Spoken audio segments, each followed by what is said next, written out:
This is the Generic Live Show for Tuesday, the 10th of April, 2018, and it starts right now.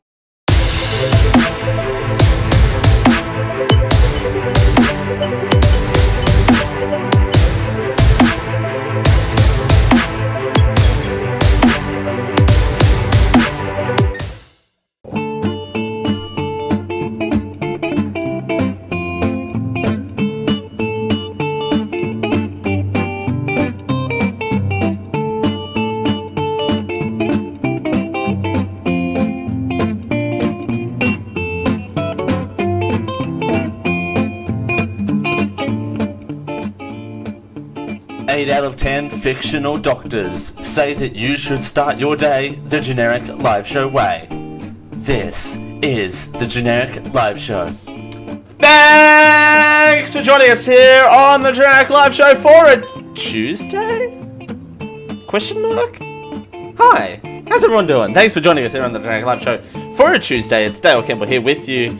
We're doing it for Geek.io. Thanks for joining us. It's a pleasure as per always. That's right, we're doing a Tuesday cast. We're choosing the day, and we chose Tuesday. And I don't know why my voice just went through puberty again, because that's always fun when that happens. And I've got a blank screen. Thanks for joining us here on a Tuesday. It's like, you know, it's like nothing ever changes around here. Thank you everyone for being patient. We had a few technical difficulties starting the show up just before, but there you go. I hope you're enjoying the show so far. Did a cracking pre-show. It took me 5 minutes to find a picture. You know, everything's just going well. We're choosing the day, and we chose Tuesday. That is our 100th quote! Woo! Woo! Woo! Woo! Sorry. I'm a little excited today. I missed doing the show on Monday, and I'm thrown off all of my senses. Whoa, what is that? Select your shade. What? That is our 100th quote on the twitch.tv/geekio show. I'm choosing the day, and we chose Tuesday. Well. Ladies and gentlemen, we have an update on a story. Beep, beep, beep, beep, beep, beep, beep, beep, beep. We told you last week about the ball tampering story in the game of cricket. The captain and vice-captain of the Australian cricket team have been suspended for 12 months. And the bowler who delivered the tampered ball gets suspended for 9 months. We have some juicy audio for you. I don't know why I'm reveling in this drama of ball tampering, to be completely honest. It's the drama of it all is just something that's very delightful. Let's be completely honest here. But we're getting there. We have some sincere apologies and a little bit of an explanation on what ball tampering is. I'm going to play this whole clip though. This is David Warner apologizing. We have Steve Smith's apology coming up right up after it. These guys are they are passionate about the game of cricket, and they, you know, put their life behind cricket. All of my teammates, to fans of cricket all over the world. I said afterwards. What is happening? All right, this is David Warner apologizing for the ball tampering scandal. Game who have supported and inspired me on my journey as a cricketer. I want to sincerely apologise for betraying your trust in me. I've let you down badly. I hope in time I can find a way to repay for all you've given me and possibly earn your respect again. To my teammates and support staff, I apologise for my actions, and I take full responsibility for my part on what happened in Day 3 in the Newlands Test. To Cricket Australia, I apologise for my actions and the effect it has had on our game under your care and control. I want you to know that I fully support your review in the culture of the Australian cricket team. To South Africa, the players, administrators and fans, I apologise unreservedly for my part in this, and I'm sorry. I brought the game into disrepute on your soil. South Africa is a fine cricketing nation and deserves better from its guests and deserve better from me. That is David Warner apologising for the ball tampering scandal that took place last week, I believe. It was breaking as we were coming into the show. This next clip is Sam Smith, the former Australian cricket captain, apologising on his behalf for the ball tampering scandal. And to all of my teammates, to fans of cricket all over the world, and to all Australians who are disappointed and angry, I'm sorry. What happened in Cape Town has already been laid out by Cricket Australia. Tonight, I want to make clear that as captain of the Australian cricket team, I take full responsibility. I made a serious error of judgment, and I now understand the consequences. It was a failure of leadership, of my leadership.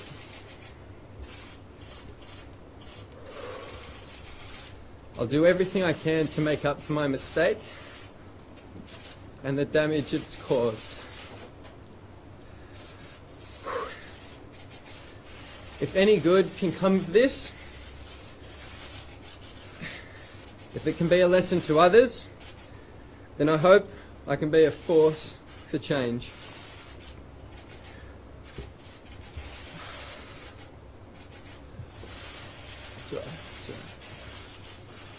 I know I'll regret this for the rest of my life. I'm absolutely gutted. I hope in time I can earn back respect and forgiveness. That is former Australian cricket team captain Steve Smith, also apologising for the ball tampering scandal. Rubber Band Man, awesome name, mentions in the chat when David Warner says that he'll repay us for what he did. What exactly does that mean? Does that mean with financials, or does it mean that he'll get eventually banned? That's a very good point, and that's a vague sentiment to say. I mean, I honestly, I feel like that both of these gentlemen are very sincere in their apologies. I don't doubt that. But throwing out that we'll repay you for this, I mean, I don't know if that's fiscally or if that's emotionally or if that's like, because he's taken, you know, he's taken aback by all of this as well. You've got to take that, you know, he no longer is earning an income, particularly in Smith's case. I don't know if Warner's going to return back to cricket after the 12-month ban. But, yeah, repay in what terms? That's a very good point. And I know I cut that clip off, but he doesn't mention that again in that clip. That's actually a very good point. Thank you, Rubber Band Man. Again, awesome names in the chat. But we kind of... Oh, girl. Ads interrupting the Jarek Live Show. Who would have thunk it? But we're actually gonna play something right now that kind of describes in more detail what ball tampering actually is. Because I realized on the back end of last week's episode, we never really actually explained it. So here's a quick little, very short explanation for those people who aren't familiar with cricket. No let up in the pressure on the Australian cricket team. Ball tampering has been big cricket news recently. But what does ball tampering even mean? Let's start with a ball. Cricket balls are made of a cork core and covered in leather sewn down the middle. How polished or dull the leather is influences how the ball will travel through the air. Air passes faster over polished leather than rough. Balls get scuffed up and worn naturally during play, but sometimes bowlers take it a step further to make the ball more unpredictable. And in the 450 years that cricket's been played, they've come up with some imaginative ways to tamper with this. Sandpaper, suntan lotion, breath mints. There are all manner of ways in which to do this. One guy even scraped the ball on the concrete in a car park once after retrieving a six. That's Andrew Miller. He's a big-time cricket expert who works for ESPN. I don't believe there's any elite cricket team that doesn't go onto the cricket field without at least a rudimentary knowledge of how to tamper the ball. The issue is, artificially tampering with the ball is against the rules. If it helps or not, it's cheating. And that's just not cricket. I agree. Thank you, CNN, for that lovely explanation. CNN really kicking it with their cricket knowledge. Kicking it with cricket. Don't kick a cricket ball. It hurts like all get out, let me tell you. I was about to say something else then that would have had to have me bleep something.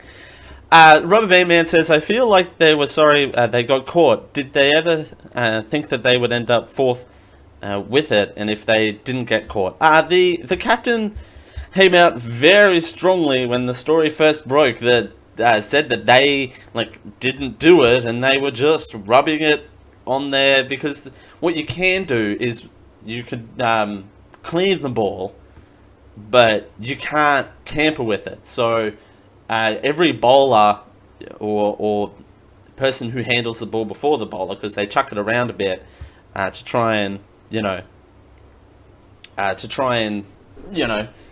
loosen it up a little bit, and that's not against the rule because you're cleaning it after it hit this pitch, that's fine.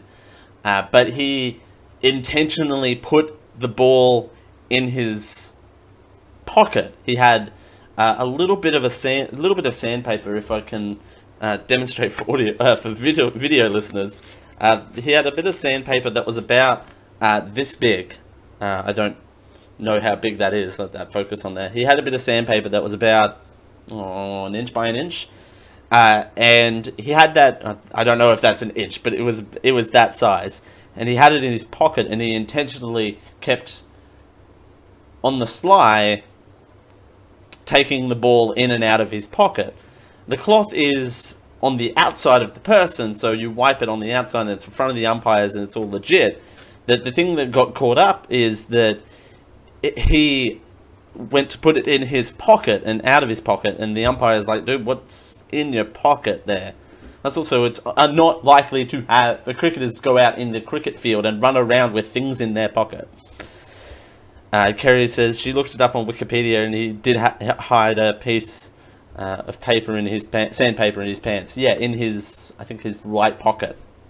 I've researched this story way too much, but in and out of his left pocket. And again, it's very odd for cricketers. You got to think these people are running around an oval trying to catch balls, jump up, and move around. It's very unlikely that they would have anything in their pockets. So that's the sus thing.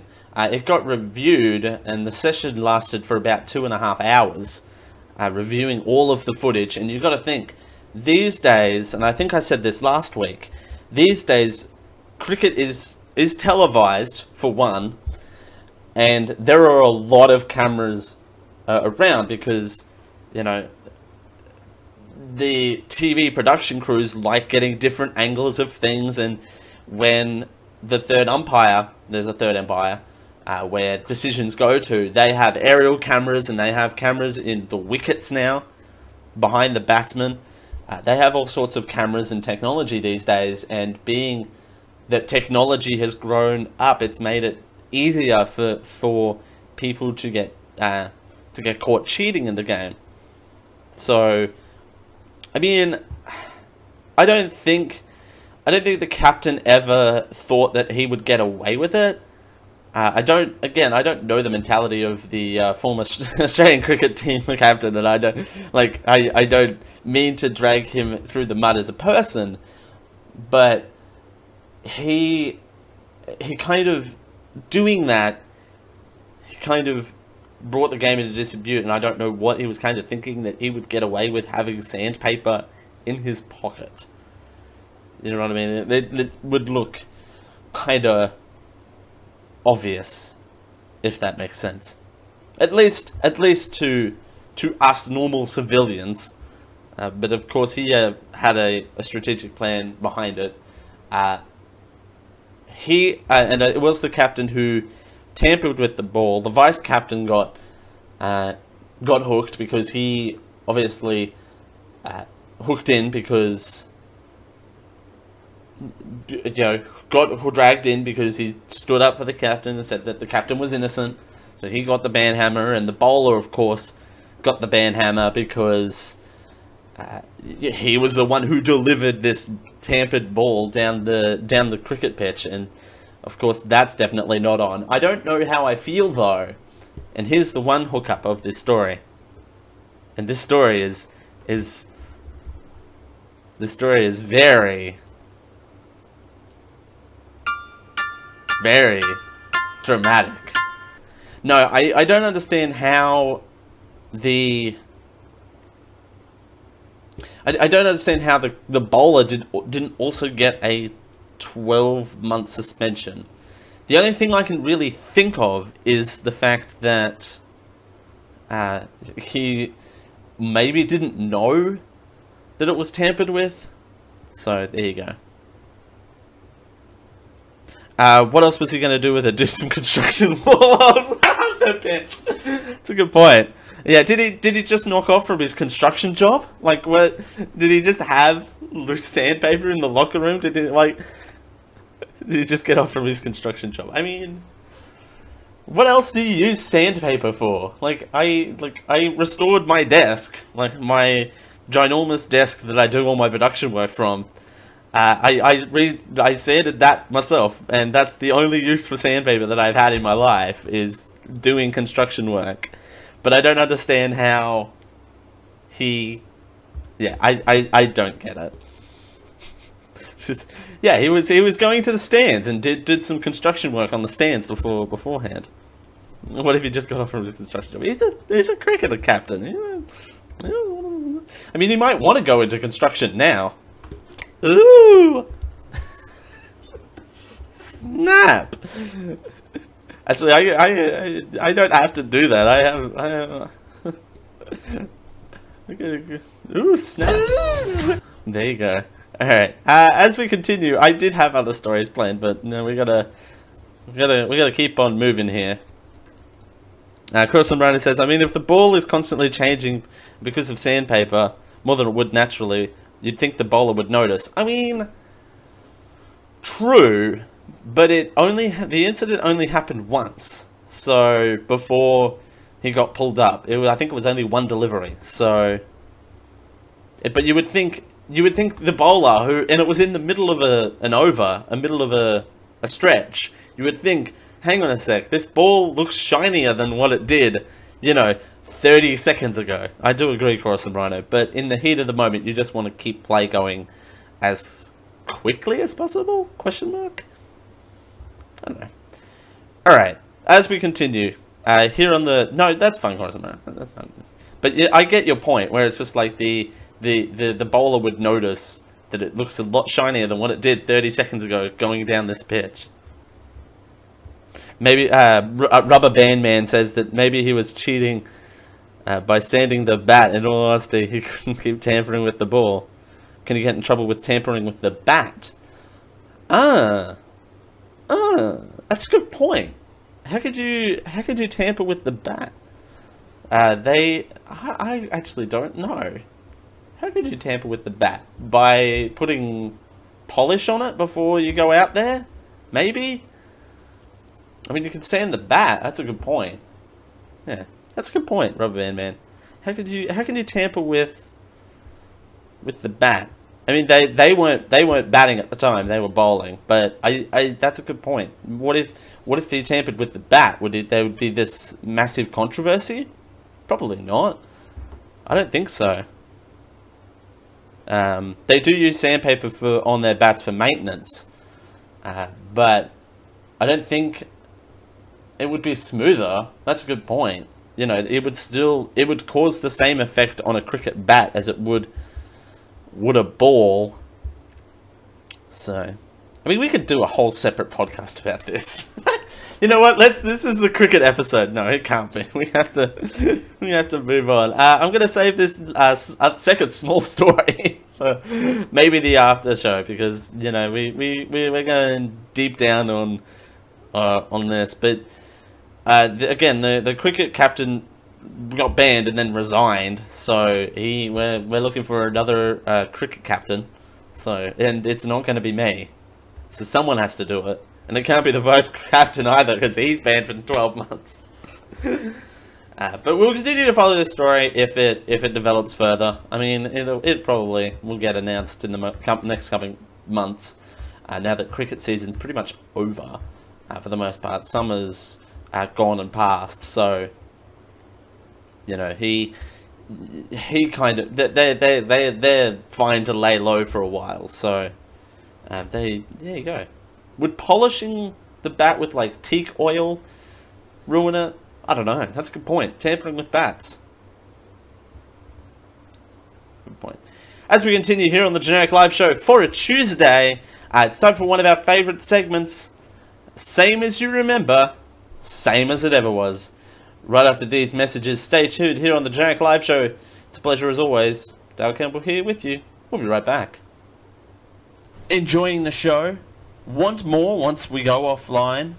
You can keep the conversation going in the Geek.io Discord over at geek-io.net/discord. Hang out with all of your favourite Geek.io personalities, and if you support our Patreon at patreon.com/geek.io, you get exclusive content.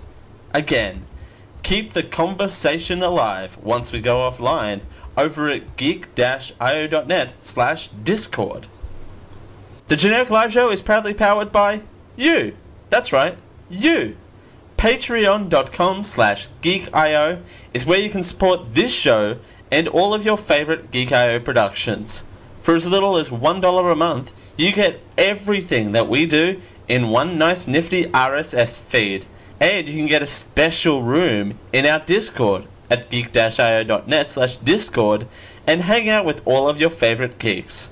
Just head on over to patreon.com/geek.io. That's patreon.com/geek.io, GEEKIO, for all the reward levels, including a produce your own show level, and for all of the details. We thank you for your support.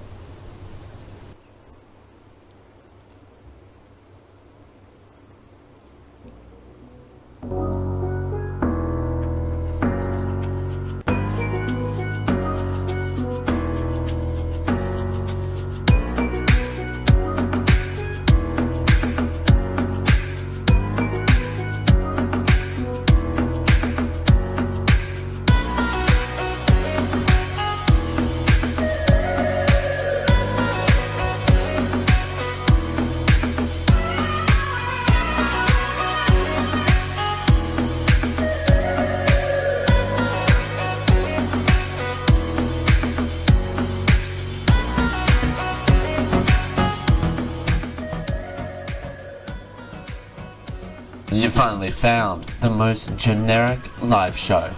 This is the Generic Live Show. Thanks for joining us here on a Tuesday on the Generic Live Show. It's Dale Campbell here with you. Thank you for joining us here on a very special time slot of the Generic Live Show. Apologies for no regular show in our regular time slot of 5:30 PM Eastern on Sunday. I had a splitting migraine that I couldn't function from, but I'm feeling a lot better today. Thank you for your kind words. Rubber Band Man in the advert there, in the ad break says, "What about oiling your abs to distract the bowler while you're batting?" I mean, depending on who you are, that could potentially work. You know, that's... I'm not going to beat around the bush. All honesty here, all the time. So, ladies and gentlemen, I look forward to this segment. I mean, I love this show. The show has been my baby for the last 3 years. But ladies and gentlemen, it's time for...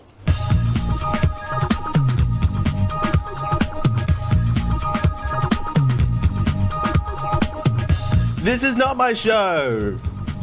Or is it? I forget. I can't remember. 1974, 1981, 2002, 2001, 1941, 704. Is it the same as you remember? Or is it the same as it ever was? Oh, this show is such a mess. And I love it. Alright, ladies and gentlemen, it's time for Same As You Remember, Same As It Ever Was. This is the part of the show where we take a look back. We jump in our time machine DeLorean thing and we take a look back at some of the big stories from the past. Ladies and gentlemen, this edition, we're going back to September 1996. That's right, September 1996. For no reason, because we random.com'd it. And we decided to do September 1996. September 2nd, 1996, the Soymans TM-24 lands. Sure, I know what that is. I totally know what that is. Also September 2nd, 1996, a peace agreement is signed between Government of Republic of Philippines and the Moro National Libertarian Front in Malapalang Palace. Sure, I know where that is. It's in the Philippines. September 5th, 1996, following US cruise missile strikes on Iraq, crude oil prices rise as the market speculates when Iraq will start exporting oil under UN Resolution 986. I totally know what that is. I was 9, says Carrie, proclaims in the chat. I mean, what about you saying how old you were? Rubber Band Man was 10. There you go. In 1996. I was an age that I will put in the chat, but not say out loud, because I just realized it's on the screen. Carissa Morano was 5. Good to know that I'm still the youngest in amongst everyone. Insert cricket noise here. This show is such a mess today. So messy. Anyway, September... yep, no, skipping over that. September 15th. Bangladesh, speaking of cricket, Bangladesh beat the United Arab Emirates by 104 runs to win the ACC Trophy final. Also in cricket, also in cricket, not Howard, that's the next one. One Day International in Canada. Canada hosted a One Day International. India versus Pakistan in Toronto. Kerry says, of course you're the youngest. You're like 12. I'm an old man that says, Rubber Band Man, you're not old. You're as young as you feel. I mean, if you feel old, then that's not my problem, but yeah. I feel old, so that helps, right? It's the beard that makes me feel old. September... Oh, here we go. Here's a big one, ladies and gentlemen. Big news. September 16th, 1996, Howard Stern radio show premieres in Panama City, Florida on WTBB 97.7 FM. You mean the Howard Stern radio show doesn't premiere on WKB 419 The Jizz? I feel 31. I mean, there you go. I get told I'm 31, so that's helpful.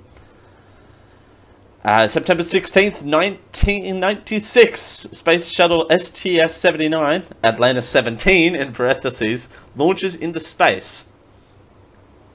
Howard Stern radio show continues its premiere run on September 23rd. Now in Wilkes-Barre, Pennsylvania. Sorry, Pennsylvania. WZMT 97.9 FM, and in West Palm Beach, Florida. WCLB 95.5 FM. Carrie, I know what you're doing, and I don't know about you, but I'm feeling 22. Love that song. Treaty of Interest. Ooh, this is a new segment for the Same As You Remember, Same As It Ever Was. September 24th, US President Bill Clinton signed the Comprehensive Nuclear Test Ban Treaty at the United Nations. September 26, 1996, the Space Shuttle STS-79 Atlantis 17, in parentheses, lands from outer space. A lot of cricket history in 1996, as it turns out. Oh, by the way, drum roll! And we're ending on this.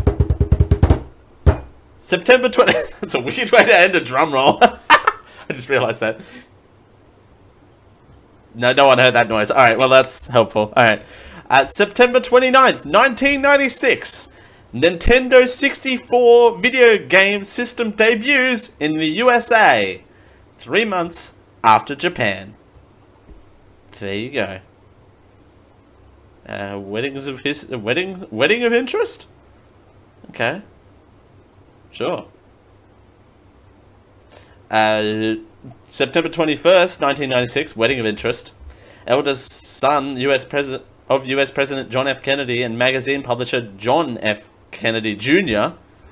weds Caroline Bissett at the wood frame brack chapel of the First African Baptist Church in Cumberland Island, Georgia.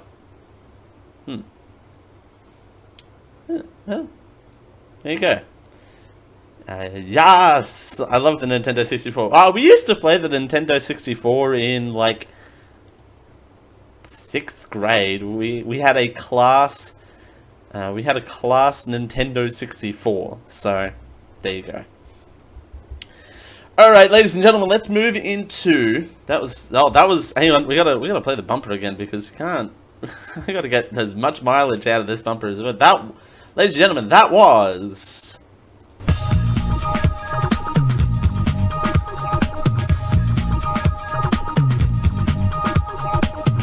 This is not my show! Or is it? I forget. I can't remember. 1974, 1981, 2002, 2001, 1941, 704. Is it the same as you remember? Or is it the same as it ever was? Okay, well, that was fun. Ladies and gentlemen, this is why I should be banned from having 2 coffees before we go live on the air. Alright. Now it's time for the real meat of it. Oh, that's why my computer freaked out, is because I hit the start button, allegedly. Pro tip. Don't hit the start button during a live broadcast, it'll make your computer freeze. Rubber Band Man said, in the year 2000, flesh-eating zombies ate all the flesh in the world, then they could eat all the dirt in the world. Then they finally went to Olive Garden. Thanks for joining us, Rubber Band Man. You're welcome back anytime. Anytime. The show airs Sundays at 5:30 PM Eastern. Alright, let's get to the main topic, and you can join in this conversation over our Discord. You can call in at any time. Do feel free. Don't do anything untoward, because rule 1, 2, and 3 of Geek.io is don't be a dick. So there you go. We asked you if you thought Australia's democracy was broken. This is what you said. Ladies and gentlemen, we haven't done one of these in a long time. It's called Dale Argues with Opinion Pieces. Our favourite segment returns. Our favourite turn bits. There was a thought-provoking essay and data analysis from Lachlan Harris and Andrew Clayton from The Age and the Sydney Morning Herald. And I will post this one in the chat as well, because the essay itself, which I read, was very good. It was a very well written out essay, and particularly for politics, which, yes, this show is a political show sometimes. Don't worry, Mr. T still has that ban on this show, unless he wants to come on as a guest, and then like the wrestler Mr. T, or the President of the United States, whichever one comes on this show first, it'll be an achievement for everyone. God, if either of them are watching, could you imagine this chat room right now, though? We'd have a lot more viewers. But it's not about the views, it's about the quality of the content. So, here's basically the short of it. I can show this. Brief politicians lacked in real-world experience and frequently put out their own party interest ahead of the national good, adopting short-term policy stances. Suspension that the party pre-selection process fails to throw up people who understand the majority of the voters' concerns. These are the main points of all of them, and I'll go back and discuss all of these at length a little bit later on.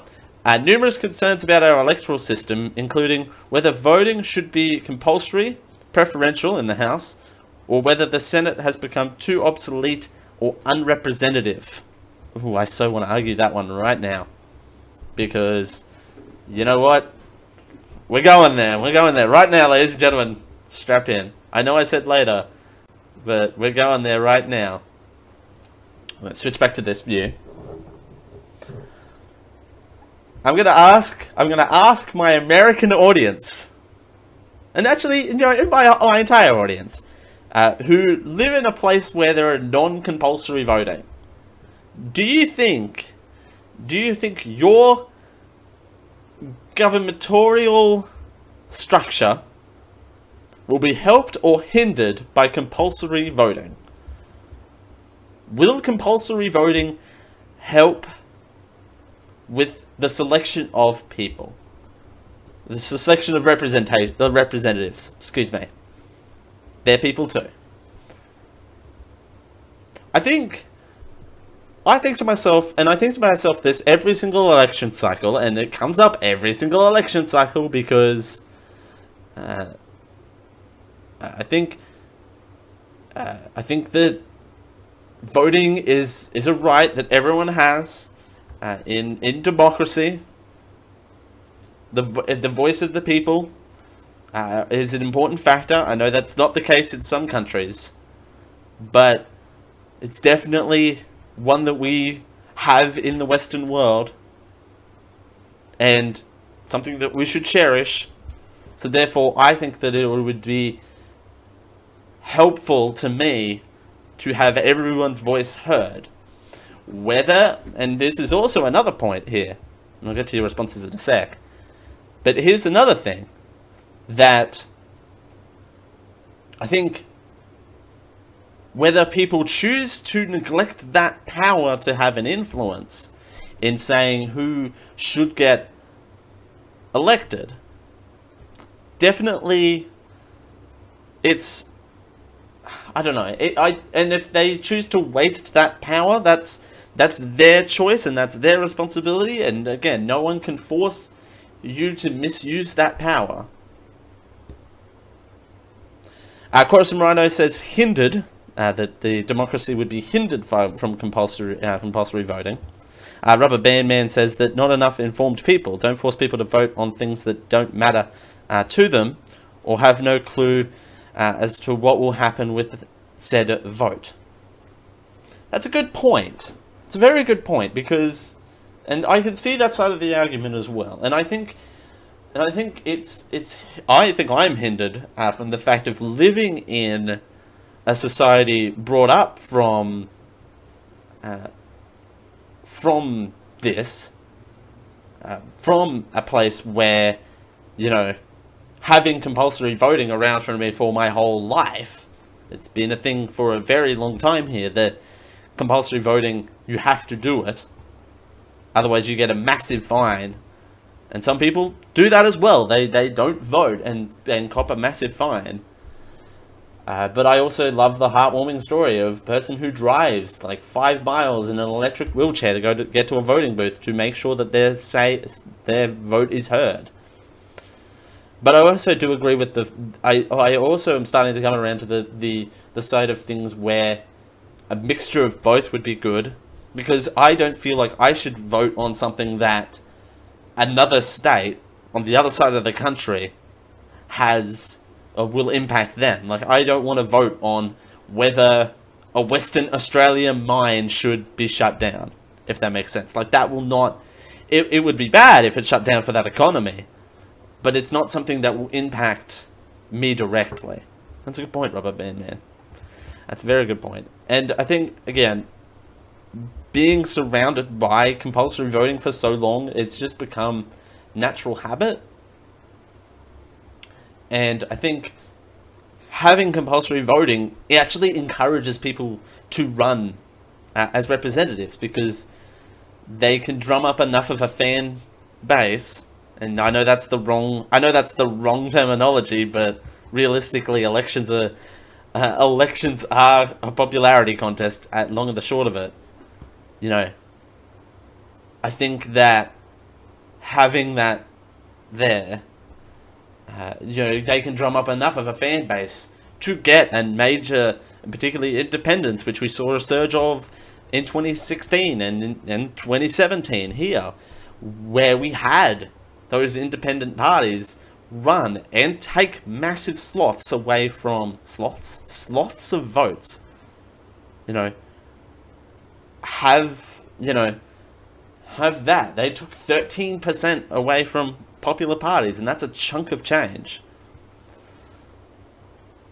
Now, Corsobrano says it's important to educate voters so they can make informed decisions and not just tick a box and not actually do any good research to avoid a fine. That's a good point.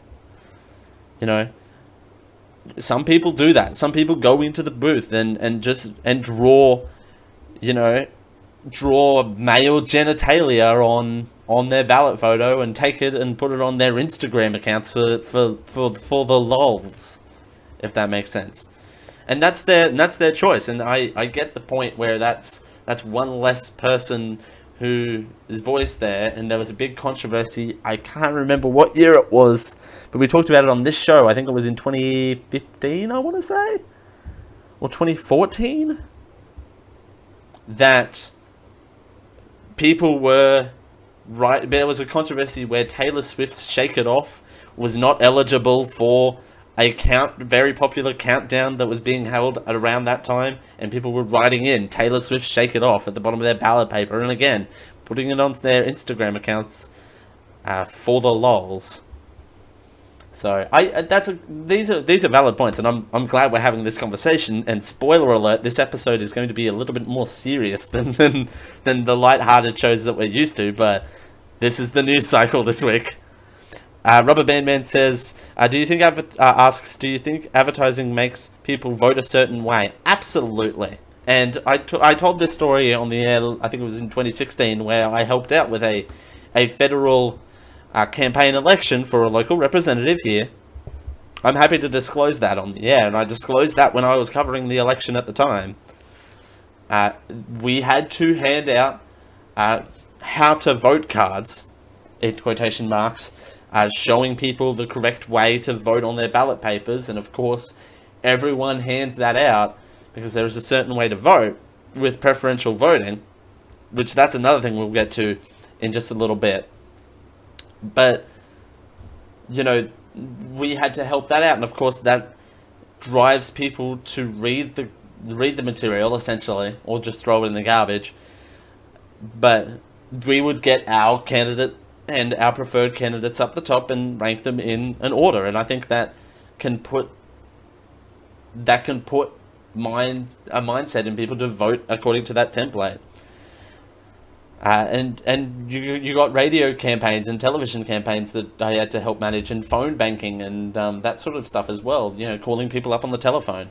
Yes, I was that person, but I loved it because for me, excuse me, banging my desk. But for me, it was more about kind of having that conversation, engaging in that people. And when they went to that ballot booth, they would think of, oh, remember that time I talked to that Dale and this, and this. Whether we disagreed on the phone, and, you know, there were times that I bawled out crying because people were just flat out insulting me for obvious reasons, you know. Yeah, that's still a thing, by the way. You would be surprised. We were calling some very regional areas. But, you know, we would get on, you know, we would mutually agree to disagree, and that's a conversation to have. And I think advertising definitely makes people vote a certain way. But I think less about, more advertising needs to be spent on how to vote properly, if that makes sense. Wow, the show just took a turn. Also, one thing I want to really get off my chest about this is preferential voting. Excuse me, I'm readjusting my mat here, and trying to get my feet on it properly is a bit of a struggle today. But preferential voting, I really don't like. Can I say that? Too late, I just did. I really don't like preferential voting. It's I want to vote for this one person, but now I have to rank all of the other ones to have my vote heard for this one person, if that makes sense. So I have to vote down a list of, typically about where I live, we have about 5 to 6 candidates. And, you know, voting down a list when I only care about one, half of them I haven't heard of because they're independents. More power to them if they get elected. But I haven't heard enough about them to want to put them in my ranking. You know? It's hard sometimes too to rank people again when you only care about that one person. You know? You know, it's you can rank them on a level if you have enough involvement with enough of the people, and you can put the one you don't care about down the list. But I feel bad for doing that because I'm sure they're good people and want their voice heard. But again, I can't rank them, and I just want to vote for that one person, 1 or 2 people that I really care about. Orson Rhino says, I mean, it's your show, you can say what you want. Now I know how long the Twitch delay is. This is the fun game of the part of the show where we know how long the Twitch delay is. But you know what I mean? Like there are normally this voting kind of moves away from that, and also you got to think as well. You got to think who has the most money. Money plays a huge part in politics. You know? And Rubber Band Man typed this in the chat probably long before I mentioned this. But yeah, money can play a huge role in this. And not only donations to the candidates themselves, but to the actual campaigns to help spread their advertising wing along the way. Yeah, there are restrictions on how high the donation level can be, but you know, it's kind of it doesn't, not limited to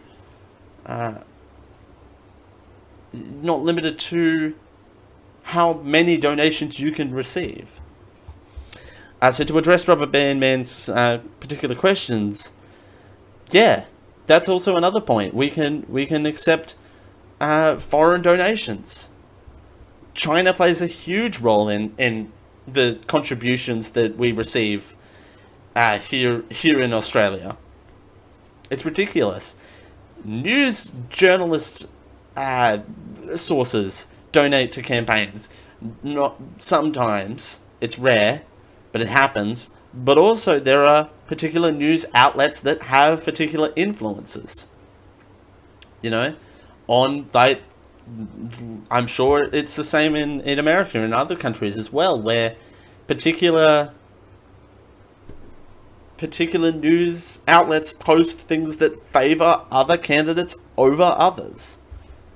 You know, and that's a failure on the part too. And I get that they do that for their own benefit, but there are a lot of things that we have not noticed in the past that really, this essay kind of unlocks a lot of that and gets people thinking about the future of politics and where it's going.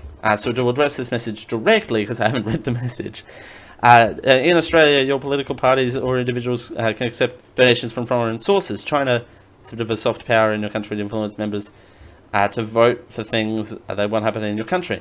Question is, don't worry about the people there. Does it worry you? I don't understand, like, does it worry Australians that people are accepting Chinese money? I don't think people are aware of it, to be quite honest. It does worry me a little, because it does... this question's twofold. I'll answer this question like this. It definitely worries me that we're accepting foreign money. I mean, I'm born and bred in Australia, and I'm quite proud to be an Australian, and it does worry me that we're accepting foreign money. But on the other hand, you know, I think that we ought to keep it in Australia, because unless we're going over to China to do something specifically, which 99 times out of 100 we don't, it definitely worries me that we're taking foreign money and people are using it to their advantages, and sometimes people are taking that money that is way above the contribution rate, which worries me. So this show got heavy very quickly. Alright. No, and I'm not trying to brush this off as a joke. Like, I'm happy to have this serious conversation, and that's the beauty of this show. It can take all manner of different directions, but, you know, there are definitely conversations to be had, and this essay from... where are we? Lachlan Harris and Andrew Clarton definitely unlocks some of that. They also mentioned failures from the mainstream media focusing too heavy on conflict and negative news.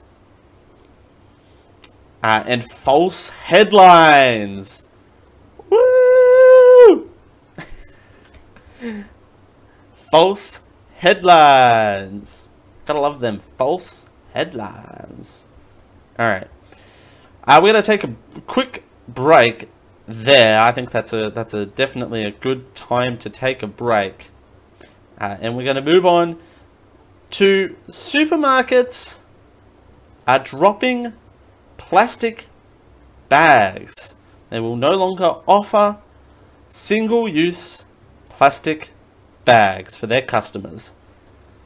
It's a long time coming, but they're moving forward the date as well. They're changing the date without telling you. We'll tell you what that new date is as we continue here on the Generic Live Show. Thanks for joining us. It's a pleasure as per always. We're doing it for Geek.io.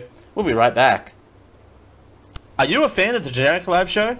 Now you can fill your home with the best Generic Live Show products by heading over to Generic Live Home. You can either pick up a Generic Live mug, or a Generic Live shirt, or even a Generic Live pillow, or maybe even all three. Everything at Generic Live Home is at affordable prices. So go check out the full range now over at geek-io.net/genericlivehome. And we thank you for your support of the Generic Live Show. This podcast is proudly sponsored by Amazon. Amazon has all of your needs for all occasions.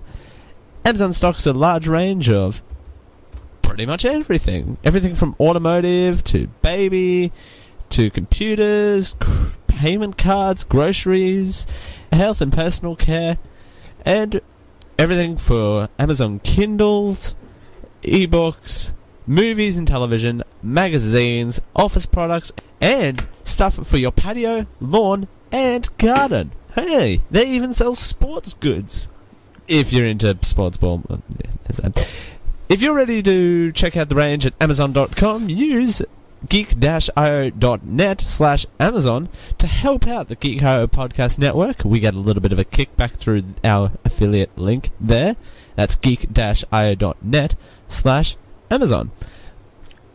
Amazon. Everything for every occasion. Everything for every occasion may not be the official slogan for Amazon. Some products not available in all areas.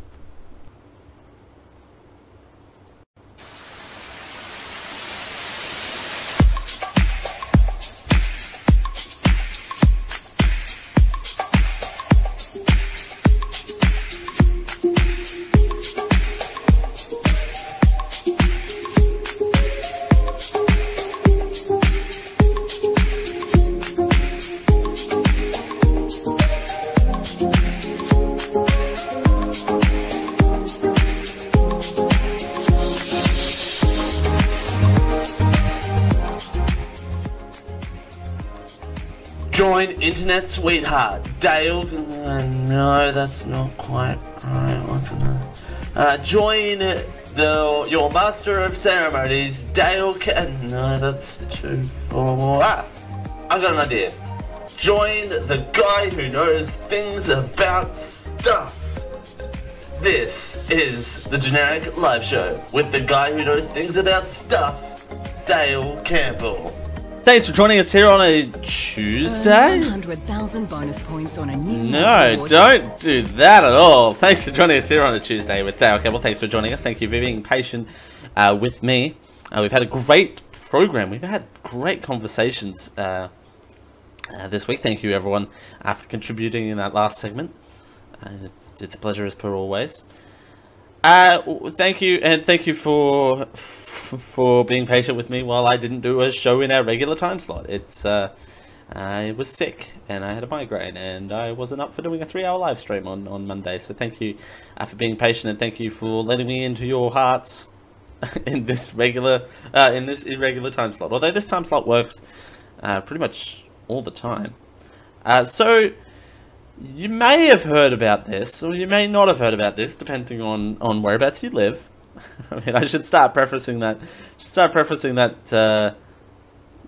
Sentiment along about every story. But major supermarket retailers Coles and Woolworths, one of which I work for, are eliminating plastic bags.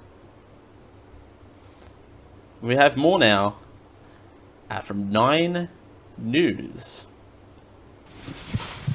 90 days to go. 1st of July. The death of plastic bags. I agree with it totally. I reckon it's a lot of BS. No matter where you shop, no matter where you go, all those single-use plastic bags will no longer be available. Those one-time shopping innovations, now an environmental curse. I understand that plastic and marine life don't mix. When they give up all the other packaging in plastic, I can understand it. Why just pick on these? And unless you're like this fellow, you'll soon need to pay and recycle. I've been saving them for 25 years. Where have you got them? Well, that's a secret. If I tell you, everyone will find out. Some stores are bringing in the ban early. Among the first in the state, Coles Hope Island from April 30. Woolworths Noosa starts tomorrow, along with Woolworths Mossman. If retailers don't comply by July 1, the fine is more than $6,000. If you haven't already noticed, Coles, Woolies and Aldi are stocking up. Something like this will set you back 15 cents. You then go up to $3 for a bag like this, and the top of the range is about $5 to $6. The most costly part will be remembering to bring them every time you go shopping. So there are certain bags that might clip onto your key rings so that you've always got them with you and you don't forget them. As always, the advice, shop around, because some of the new models are tougher than others. Sorry, by the way, who does that? Who ties reusable shopping bags to their keychains? Anyway. About $2. I just liked it. Isn't it jolly? Why wouldn't you like that bag? I had to go to about 4 stores to find it. Nash Wallace, 9 News. There you go. No, we're not playing another video, please, God, no. All right. So yeah, they're bringing it forward. You have to be compulsory by July 1st, or otherwise you'll find yourself paying $6 grand for that. But most Woolworths stores are bringing it forward to June 20th. So I have them ready. Have them ready by the end of April. You can pick up a Generic Live tote bag as well at Generic Live Home right now. We're bringing that in. That's a permanent item now. If you want to support the show, it's a little bit more expensive, but it's big, and it's roomy, and it's in an all al natural color, and acts like more of a cash bag than a shopping bag. Cash bag.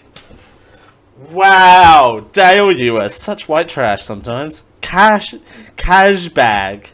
Horace Rhino says there are some places in the US that have done a plastic bag ban, and the grandmother's town banned all plastic bags and styrofoam. Styrofoams are good.